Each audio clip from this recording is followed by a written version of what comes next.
Hello, everyone, and welcome back to the TBM crew. Today, I'm so happy to have with me Betty Rocksteady. How are you? I'm doing great. Hello, I'm happy to be here. Yes, I think I have a lot of things to ask you today because I'm so interested in your work. I think it's very special. Thank you. That sounds great.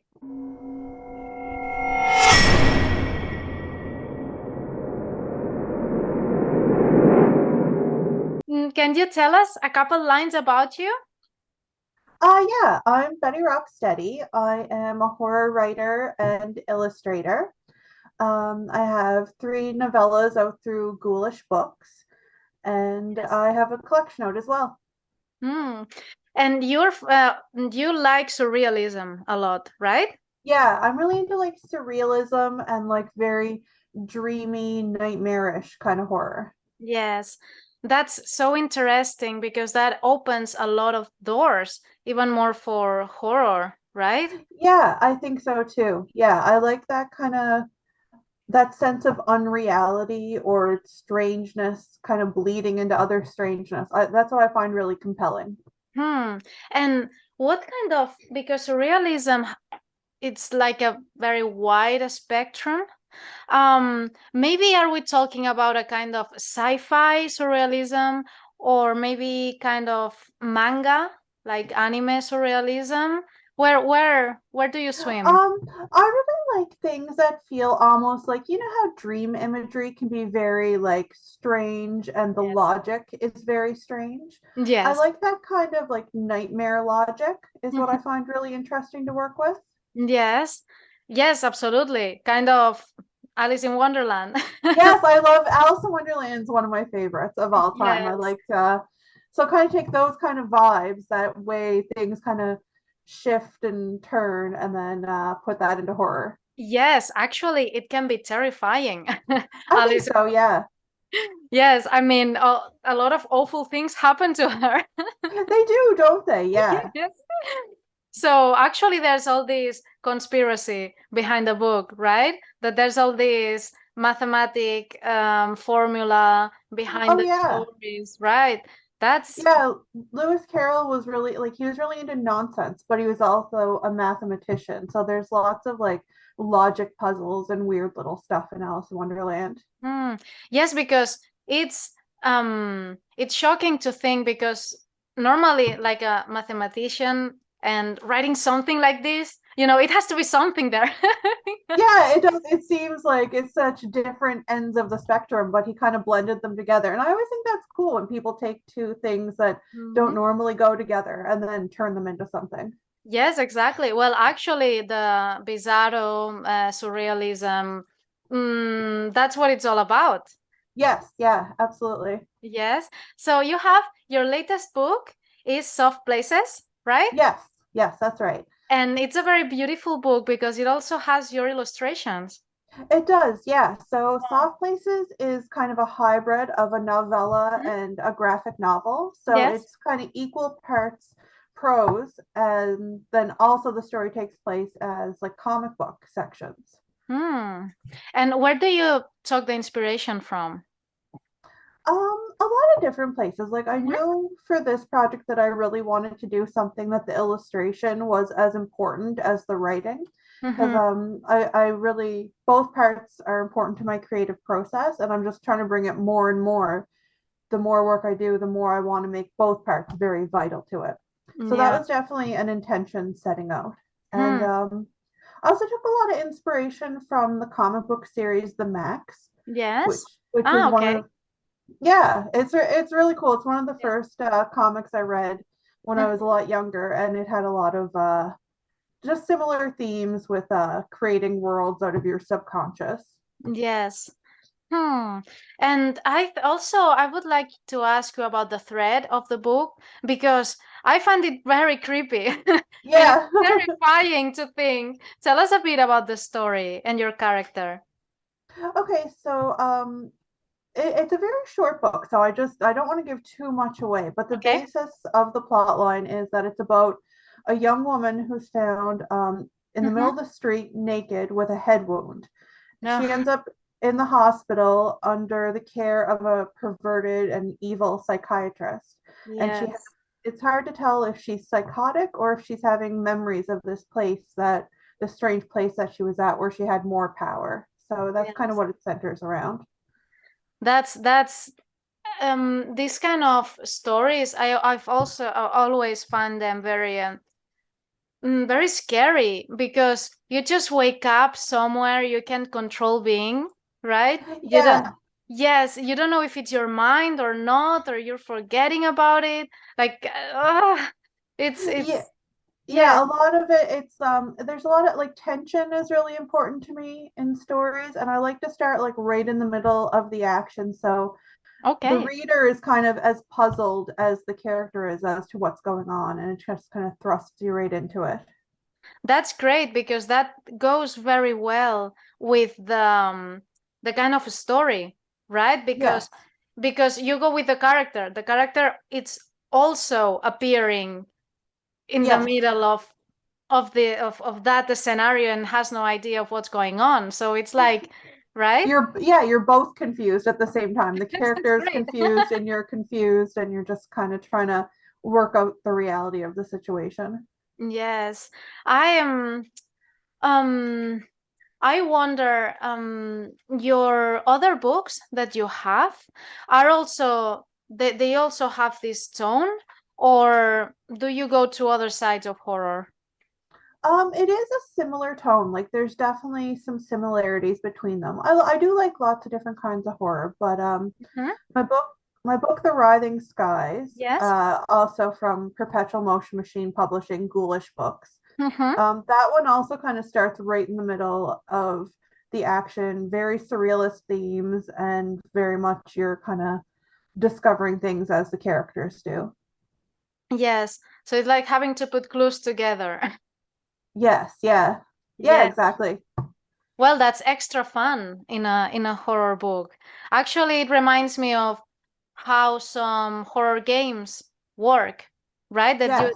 you just have to, even the ones that seem more kind of sci-fi or aliens or the action, what you have to do is to resolve puzzles and so you can go from one level to another. So kind of Yeah. sound like that.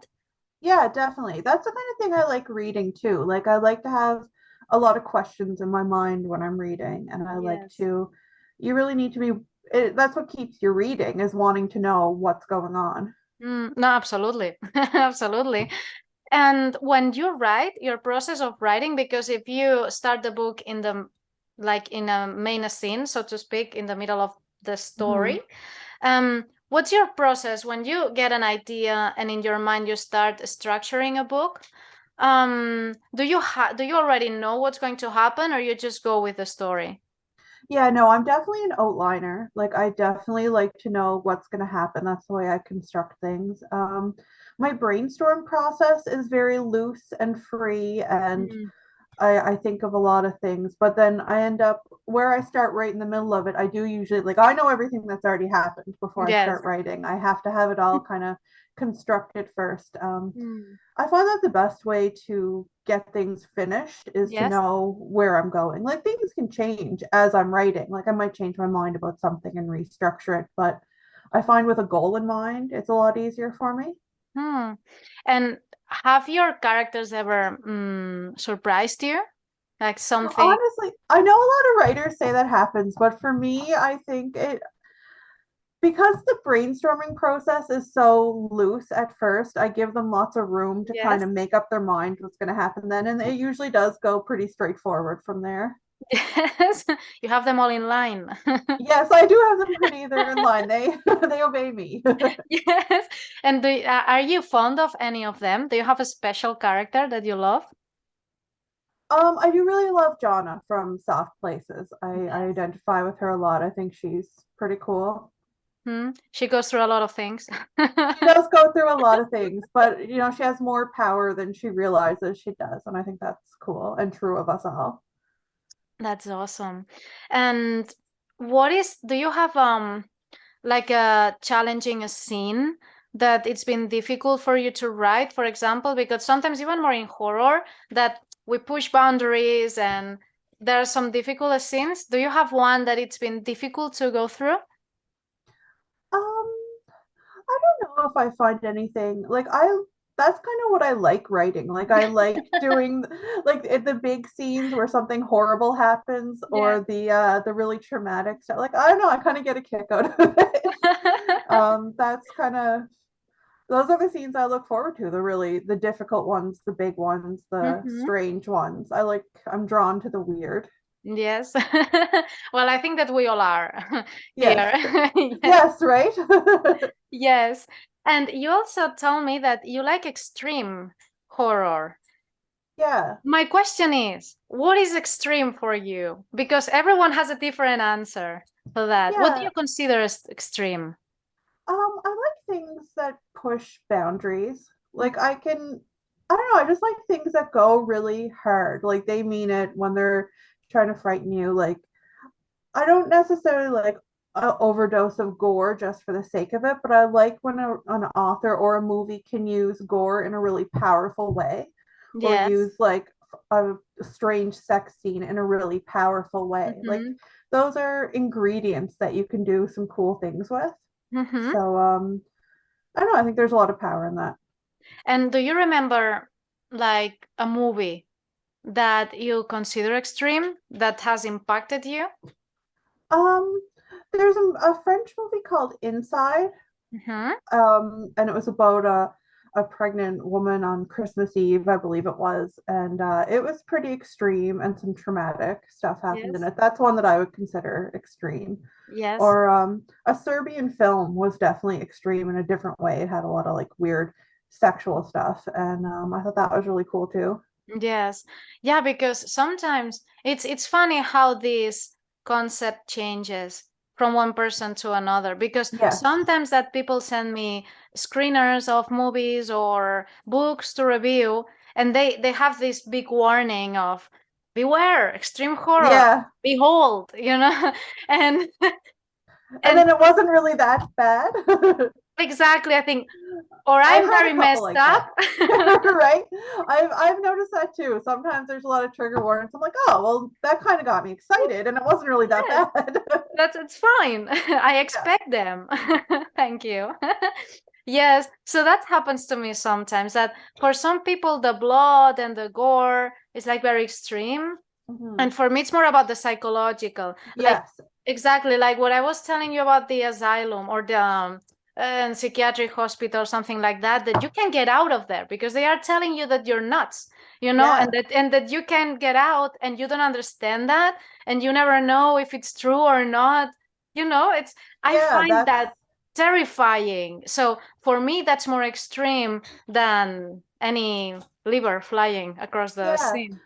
Like my book, The Writhing Skies. That one had some trigger warnings in it because it had like some like sexual violence and some Yeah. miscarriage related violence. Mm-hmm. And it's not so much that I think it's more extreme than my other work, but I just feel like it has the potential to hurt someone, and I don't want that. Like, Yeah. I want people to know what they're getting into, I guess. Like, I don't Mhm. want someone to accidentally read something that's going to traumatize them. Yeah. So it's a.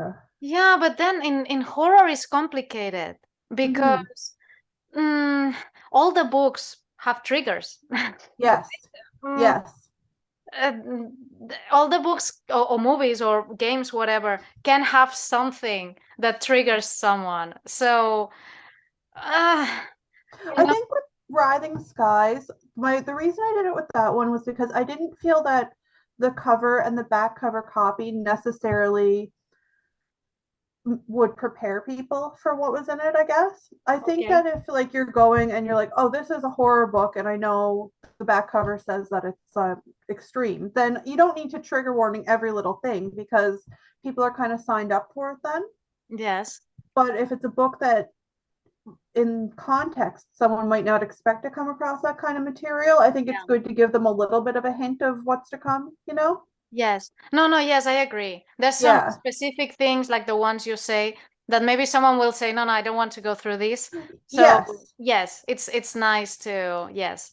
And like with movies and games, often you'll get Hmm. like it'll have the rating, the age rating, which I think is helpful. Like if you're like, oh, this is 18 plus, that probably means I'm getting into something a little heavier. Or if Yeah. it's PG-13, you wouldn't expect to come across that kind of Mm. content. Yes, yes, it happens to me too sometimes. Like there are some kind of things that maybe they don't traumatize me, but Mhm. I don't feel like it. Like when there's kids involved Yep. or For me, I like I'm really into cats and I'm really okay, sensitive to like and a lot of horror movies will have like a one-off, like a cat, something bad happens to a pet. Okay. the But cat is the if first you're one. yeah, but if like they spend a long time in the book, say like really building up the relationship with the cat and something Yeah. bad happens, like I don't want to read that. Like it's fine. I don't need um they might Yes. not trigger warning it, but it's just not for me. Yes, exactly. Yeah, yeah, I completely understand. And with Hmm. animals too. It's like Yeah. you can I can see 100 people dying in a movie and I don't care. But when they Yeah. kill the dog, I cry for a Yes. week, you know? Especially like saying that I Am Legend movie when they Right. if you build up a big relationship with the animal, it's hard to like I don't want to see that. Yeah, exactly. Because they're like innocent, right? Like, I Yeah. mean, maybe people dying too. Yeah, and But it's funny because like kids are innocent, but it doesn't bother me like kids in horror novels, and I mean in real life that's different, but in yes. horror it doesn't bother me. But cats, I don't know, cats. Yeah. No, no, it's fine. We all have this, and animals, it's always a sensitive thing, right? Yeah, yeah, Yes. and everyone's different, so Mhm. yeah, Yes. And do you have all your work are standalones, or do you have stories in anthologies, or do you write short fiction? yeah. I Yes. do. I really love short fiction. Yes. I have one collection out called "In Dreams We Rot," and Mm-hmm. that's all my short fiction. Most of it's previously published in anthologies and magazines. That's a great Um, title. oh, thank you, I love it. thank I you. could make like something, you know, Yeah, for the background. When I read it, I thought, I will yeah. ask for the cover or for a banner or something. I like that. It's like, Yeah, huh? the font on the cover is really cool too. You should, Yeah. yeah, that sounds good. Um, a couple of the stories in that actually, there's two cosmic horror stories Okay. related to cats, and they kind of intertwine with each other. They speak on each other. Hmm. But yeah, mostly it's all standalone stuff. I'd like to have another collection coming out in a couple of years too. Okay. Since In Dreams We Rot has come out, I've written some more short fiction. So Mm-hmm. that's Yeah. where I'm more. I definitely specialize more in shorter works than in longer. Like even my novellas are on the light side, Mm-hmm. shorter Yeah. side. Well, it's the structure is different. The how do you present everything? It's different to have like a long time to Mhm. develop everything than to have to do it quickly. Like, do you go deep in your characters, like wanting people to connect with them? Um, yeah, I like to leave my characters a little bit open to Mhm. interpretation almost. Okay. But character, I definitely do consider a lot of my work character based, and it matters what happens to them more so. But the plot, I find both equally important. Like I know some people do more like plot based, and the characters are secondary, and some people do more character based. But for me, Yes. I find the weird and the horror and the plot is as important as the character. Like Yes. both have to kind of work together to do something. Mm-hmm. I agree. I Mm-hmm. agree because sometimes the scenarios or the story, the plot falls a bit short, like everything Yes. is too easy or there are things that I don't understand very well. So yeah, and also when they go deep into the characters, you fall in love with them, even if it's the psychopath. You end up Yes. loving the psychopath. I like that too. I like when there's a narrator that's not necessarily someone you should be on the side of, but you end up against your better will on their side. Exactly. Because, yeah, everything is relative, right? When Yes. they start explaining to you the story of the psychopath and the crazy mom that they had, then Then you kind of understand where they're coming from. You can see how they turned out that way. Yeah. exactly. It's like, of course, poor thing. Let it out. Yeah, but yes, it's fun the spots we have. that we connect with horror, I think, in different ways like that, because we can relate to a lot of, maybe not the psychopath chasing you with a chainsaw, but you can relate to some kind of fears of traumas when you're alone at home and suddenly you think you heard something, right? It's Well, yeah, something because we're very into our definitely lives. all, I think everyone's afraid and we're all Mm. anxious and we have things, fears. It's almost comforting to spend some time in like a bigger, stranger fear than your everyday anxieties, you know? Yes, it's like you can like empty some of the what you feel, because horror makes you feel a lot of things. Mm-hmm. And I think it's a healthy way of, maybe, I don't know if dealing, because I don't know if you're dealing with something, Mm-hmm. consuming horror, but normalize, right? Yeah, it can kind of process a little bit of emotion that way, definitely. Exactly. And I don't know if you as a writer or writers in general even live more this process even more, because you are creating that world. You're not only observing it. Yeah, I think you do. You can definitely process emotions through writing, and I think I have. Like, there's lots of like fears that I've kind of exercised through my writing and Yes. processed and worked things out. Hmm.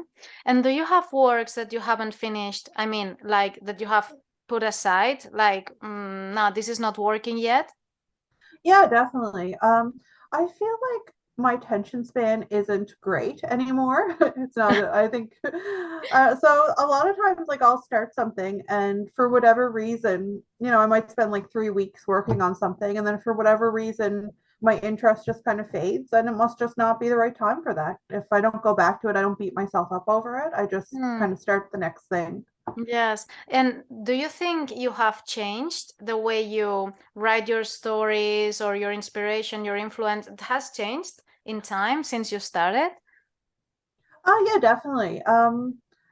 Just I think I've just like grown as a writer since when Mhm. I started, because I only started writing about 8 years ago, seriously. Like, I was always into it as a kid, but then when I was about to turn 30, I was like, okay, it's time to seriously start writing. And there's a big learning curve to get it up to a more professional level. And Mhm. then once I kind of hit a level where I was making some professional sales and feeling good about it, then things kind of changed again, because now I'm just making it more personal and making Yes. it really like the kind of, I feel like I've proven myself that I can write things to a certain level. So Yes. now I can just make it as Betty Rocksteady as it can be? Yes. So what do you think is the greatest lesson you've learned? If you had to give an advice to a new author.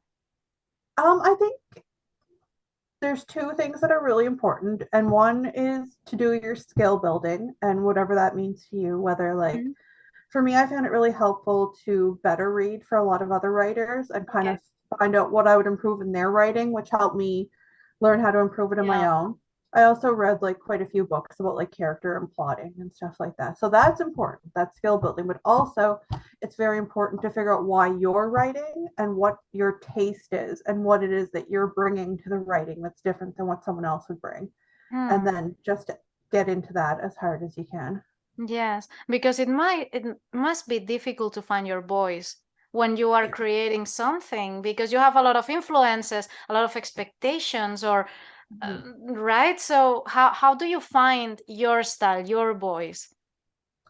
Um, I don't know. I guess you just have to kind of find ways to trust yourself. And for me, like, anytime that I'm working on a story and I'm finding it's not quite hitting in the way I want it to, I have to really kind of think about what it is that I'm bringing to it and what about it Yes.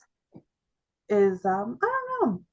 For me, dream imagery comes into it a lot. Like, because I can really only speak to myself, like, what makes it a Betty Rocksteady story. And Mhm. those surrealist elements really speak to me. Hmm. And do you have drawings in all your books at some point? Or Not Mhm. Not in all of them, but the further the more recent stuff, like more and more, and I think it'll continue to be more. Hmm. Um, the writhing, like we were talking about soft places already, and that one has my art in it. The writhing skies I illustrated. That has, I think, one illustration per chapter, so 12 Hmm. illustrations. Yes. I've done the covers for most of my books, Yes. and a So couple of my cool. short. The cover. Yeah, thank you. Yes. And yeah, a couple of my short stories. The most recent short story I wrote has an illustration that kind of has to go with it. They work together. So I think, yeah, the further into my writing career I get, the more important the illustration is becoming Hmm. to it because it's both part of how I express myself. Hmm. Yeah, and I guess it evolves together. Yes, it has for me. Yeah. Hmm. And in drawings, do you have any kind of clear influence? Like you could say, I see this in my drawings. Um, I like a lot of different artists. Often, like every couple of years, I seem to go back and reteach myself how to do a different kind of style. Okay. I do really like old newspaper comics. Mm-hmm. Like Ernie Bushmiller's Nancy is a big influence on Yes. me. And I also really like old cartoons. So like really old early Betty Boop and Felix the Yes. Cat and Mickey Mouse. The old black and white weird ones where it's very surreal. They're really weird. Yes, actually, the old cartoons are creepy. They're super weird. Like the plot lines are not really plot lines. They're very like dream logic once again, I find. Yes. Yes, Mhm. because they are very distorted and it's very dreamy. Exactly. The dreamy Yeah. it's the word. So I can see how that works for you.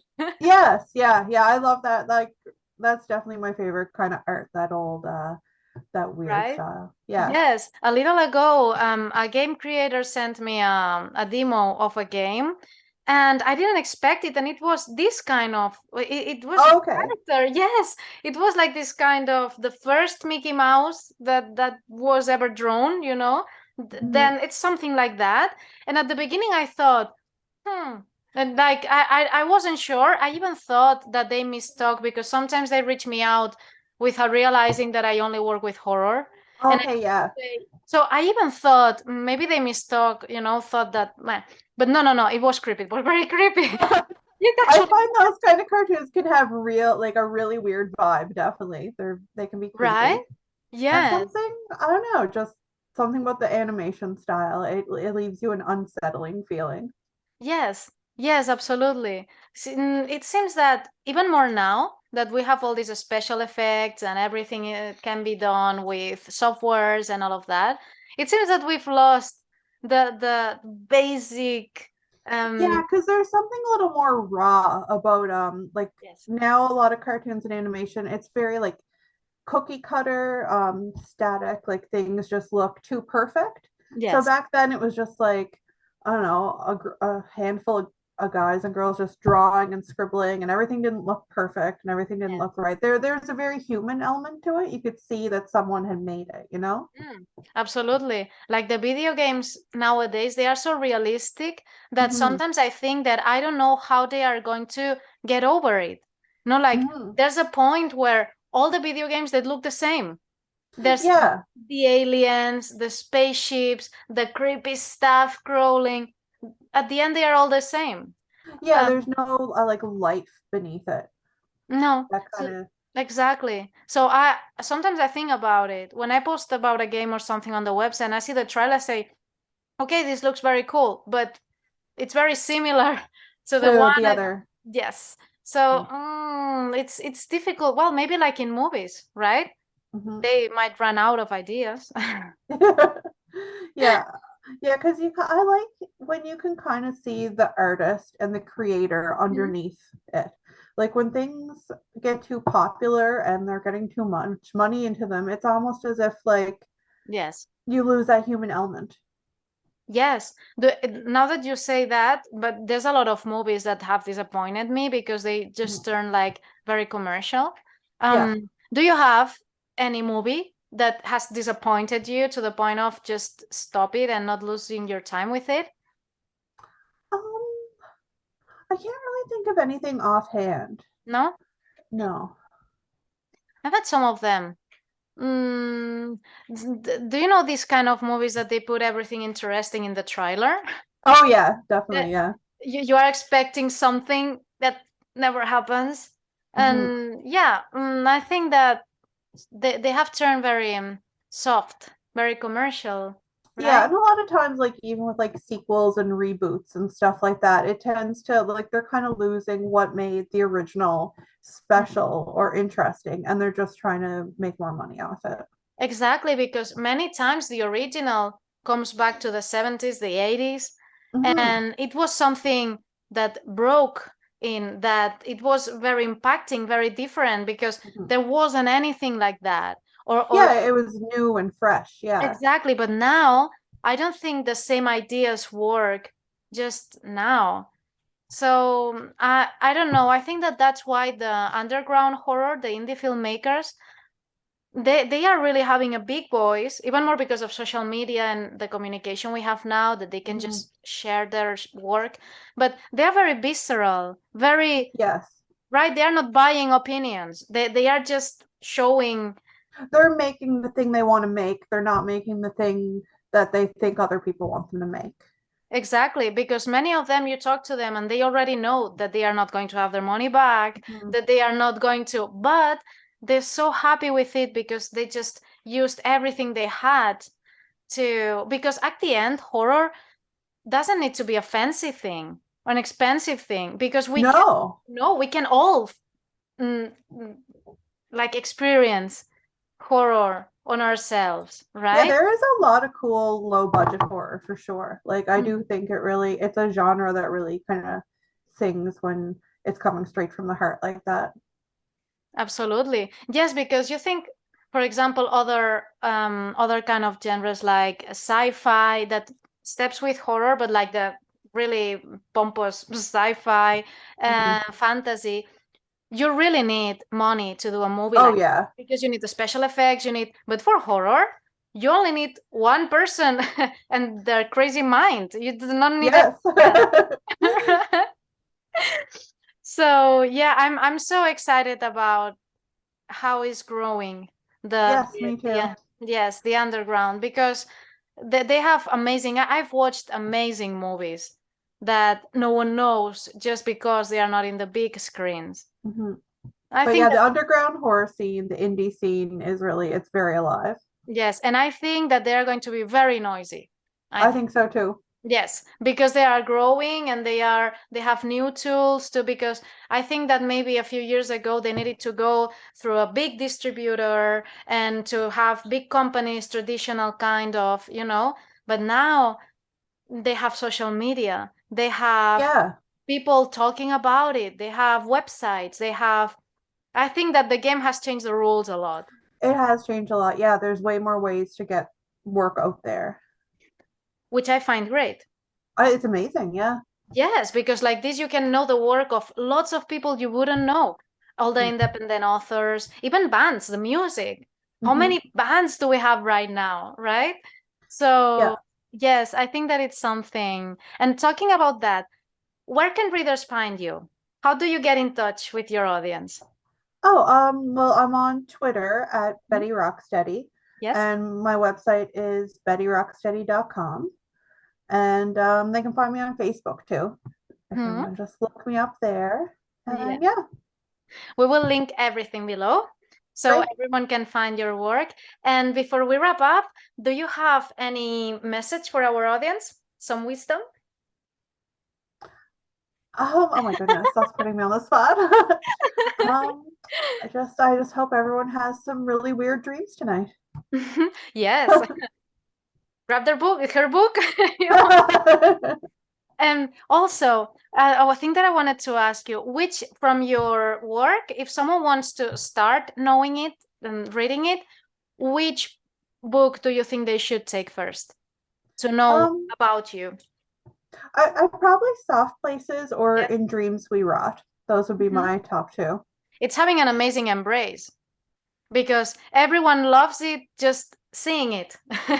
You know? Yes. Yes, because Yeah. also every time I've shared it on social media, or everyone is like, "Whoa, what's this?" Oh, great. I'm glad to hear that. Yes, I I think feel that like I yes, feel like it's hitting people right. I've been getting some good feedback on it, so I'm really right. pleased. It's amazing. I think that also the green was a great choice. Oh, thank you. Yeah, the Yes, ghoulish green. it's amazing. It's like a mix between the old kind of 80s horror that there was like these colors, right? Yeah, Yes, yeah, it's that was kind of almost like it reminds me of like Goosebumps too. yes. Yeah. Yes. It's I don't know. It's a very bright looking book and I recommend to everyone that they check it out. So I will link it below too. And I love talking to you, but we need to wrap up. Okay, well, I had a great time. Thank you for having me. Thank you so much for your time. It's been so lovely to talk to you. Yes, you too. Have a great day. Yes, have a great day. Bye bye. Bye.